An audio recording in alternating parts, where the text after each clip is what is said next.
We're in the final table of the APT Championship main event with 1.2 million USD up top. John kicks things off with an open from +1 with the ace-10 offsuit, and Hal looks down at king-queen offsuit in the small blind, off about 47 big blinds.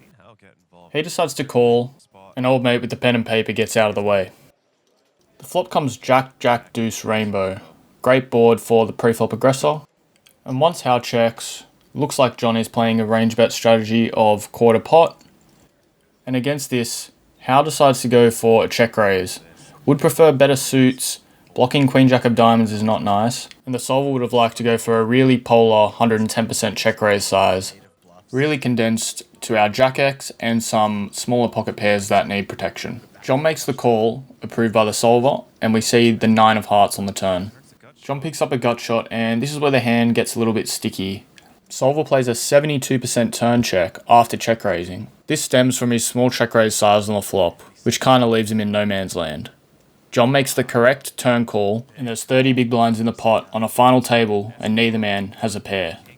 Somehow, don't mind the pun, Hal rips off the absolute dream river, rivering a straight and giving John second pair top kicker. He bets 1.8 million, 60% of the pot, putting John in an absolutely disgusting spot. Surely Hal's Jack X wants to polarize on the flop and win all the money. Surely they don't want to bet this non-all-in size. Pouncing on the glaring hole in Hal's range, John decides to go for the Hollywood jam and put him to the ultimate test.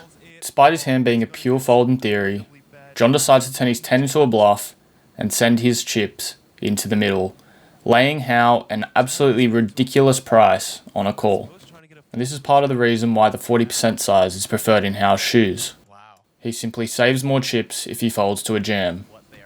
And even getting almost 8 to 1, the solver still folds more than it calls. After a long tank, he makes the fold, and John windmills over the ace-10 in his face, much to the dismay of Hal.